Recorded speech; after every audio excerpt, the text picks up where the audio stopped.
Hey guys, it's Sahur. Welcome back to my channel. If you're new here, then make sure you subscribe and turn on post notifications.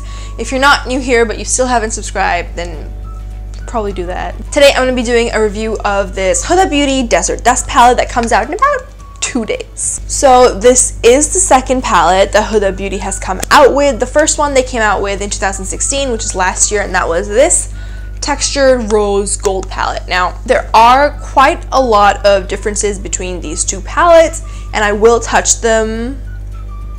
There are a few differences between these two palettes and I will touch on them later on in the video, so stay tuned for that. Both of these palettes retail for $65 US, which is quite pricey. I don't really know of any brand that's not like a luxury brand that's selling their products at this price point. So I guess the purpose of this video is for me to kind of get to the bottom to if this palette is really worth $65. So here's what the palette looks like up close. It is absolutely gorgeous. I mean, if you are someone who loves neutral and warm neutrals, but you don't like to have like 80 shades of orange, this is the palette for you. It has a beautiful range of warm and beautiful colors that will truly make any and every single eye color pop. I feel like there's a really nice array of transition shades that will look good on, again, a variety of skin tones and a variety of eye colors.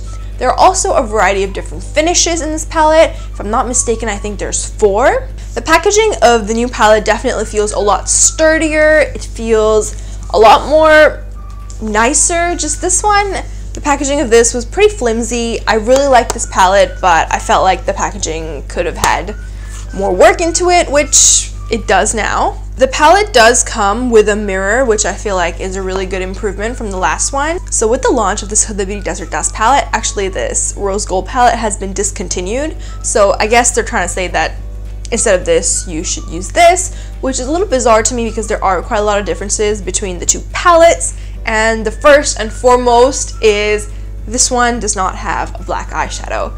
Now, some people like it when palettes don't have black eyeshadow. They don't like having like 10 shades of black eyeshadow, and I see where you're coming from, but the black eyeshadow in this rose gold palette is beautiful. I mean, it is my most used shade and I just love it. It was so pigmented and it just darkened up the look really, really well. I remember thinking when I was using this palette that I wish it had more kind of transition shades, but I love the black. And then there's this one with a beautiful variety of transition shades, but no black eyeshadow.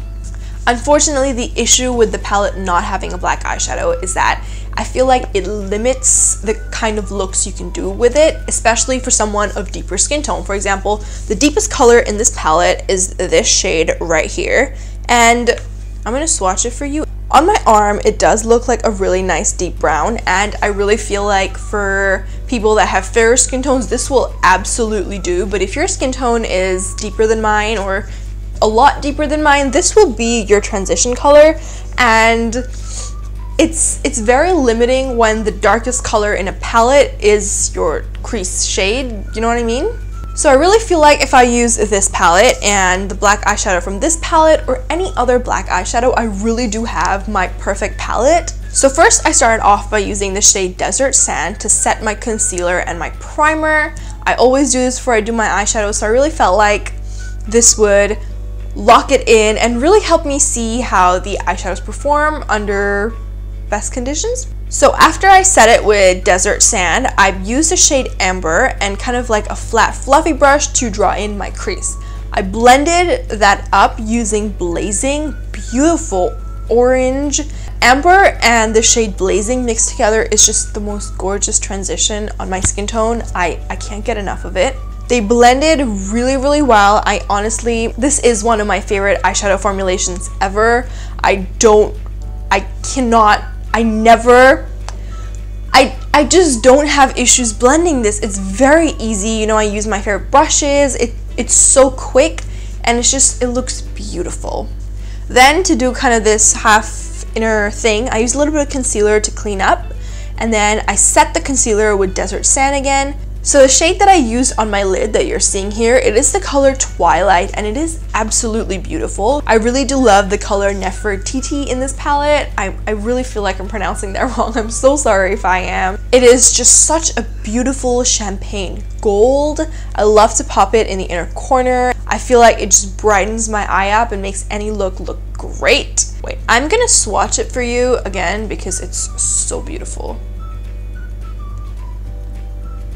You see? Another thing that I think you guys will be really happy to know, because this has been like a bit of a big deal recently, is that there isn't that much kickback on the eyeshadows. Let me show you, let me bring you up close.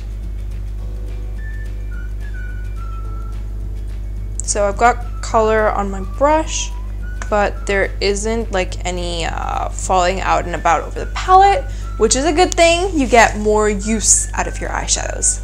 Okay, so there's 18 shades in this palette and it's $65, so that comes down to about $3.6 per eyeshadow, which is really good. If you go and make your own custom palette with this many eyeshadows, it will cost you more. I mean, the cheapest that I know you can get single eyeshadows are probably ColourPop, and they're still $5. Now I'm gonna get back to the main question of this video is this palette worth $65? Because that is a huge price point.